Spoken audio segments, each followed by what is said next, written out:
So learning how to bridge is the first part of how to build how to get good at treasure wars. As we still watch this, I'm gonna show you the first two bridging techniques. First, there's jump speed bridging, which is my favorite. Next, we just had speed bridging, just like this. I got myself a jump boost to help me out. Then there's grizzly bridging. Clutching is also an important part. These are the settings I like to use. So first, you actually want to start with a bridging technique. Let it jump up, then come up. Then you want to walk back and start god bridging like that. And then you can start learning how to clutch right there. That's what you want to learn.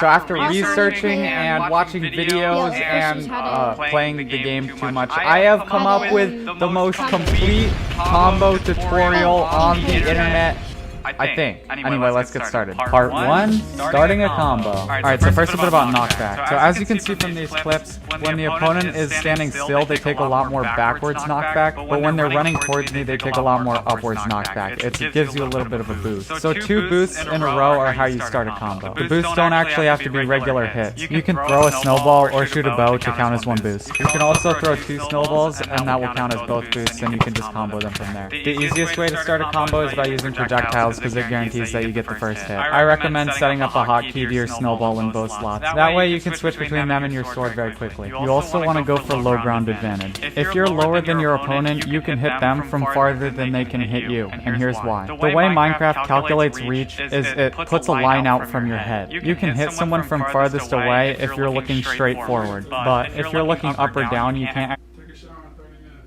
Okay.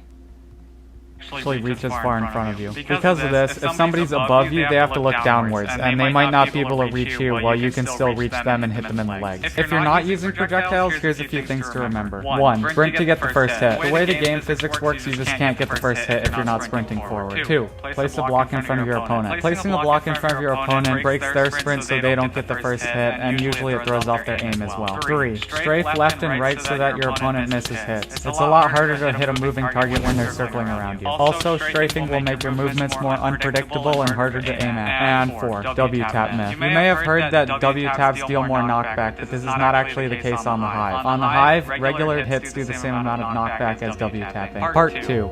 Keeping a combo. So when you hit someone, they turn red. During the time that they're red, you're not able to hit them. This is called hit cooldown. They turn back to their normal color when they're at the top of their knockback. When maintaining a combo, your goal is to hit them as quickly as possible when their hit cooldown wears off. There are 2 ways to do this. You can either spam click or time your hits. Spam clicking is the more consistent method, but both will guarantee that you hit them quickly after their hit cooldown wears off. Once you have someone in a combo, you need to keep moving forward to catch up to them. You can do this by W-tapping. W-tapping, also known as sprint resetting, is a method where you press your forward key on and off so that you stay the same distance away from your opponent. This guarantees that you stay close enough to hit them while being too far away for them to hit you. Another thing to keep in mind is if 2 people are trying to combo each other, usually the person with the higher clicks per second will get the combo. Part 3. Aim. Aim in Minecraft is how well you can keep the crosshair on the opponent at all times. This is important because if you miss a hit while comboing someone, you'll drop them, and if you miss a hit while fighting someone, it gives them an opportunity to combo you. If you're on mobile, I recommend disabling the crosshair because it's easier to aim by tapping on people. So this is how you improve your aim. 1. Choose the correct FOV for your screen size. The bigger your screen is, the higher your FOV should be. If your FOV is too low, you won't be able to see your surroundings and incoming enemies. If your FOV is too high, then your opponents don't take up much space on your screen and it'll be hard to aim at them. So it's important to find a good balance. Here are my FOV recommendations. On Windows 10 or Xbox, I recommend 85 to max. On handheld devices such as mobile, tablets, or Nintendo Switch, I recommend 50 to 80. Within those ranges, it's pretty much up to personal preference. Experiment with it and see what works for you. 2. Pick a sensitivity that's right for you. If your sensitivity is too high, your gameplay will look shaky, and if it's too low, it'll be hard to keep your crosshair on the opponents as they move around. I recommend starting at your current sensitivity and moving it up and down in increments of 5 to see what works for you. It also helps to record your gameplay so you can easily tell whether it's too high or too low. 3. If you're on keyboard and mouse, choose a steady clicking method that doesn't interfere with your aim. Aim is more important than CPS. And 4. Just simply practice your aim. Make sure you're comfortable doing exactly 180 and 360 turns. Try keeping your crosshair on a block or a mob while strafing and jumping around. You can also practice on practice servers like Versailles. I find that combo duels are really good for aim and combo training. I also recommend playing Skywars because it's really fast-paced and there's not much downtime, so you can get a lot of practice fighting and comboing. And that's going to be it for this tutorial. If you have any more tips, leave them in the comments. Any questions, leave them in the comments, and Okay, bye. that is the end of the video.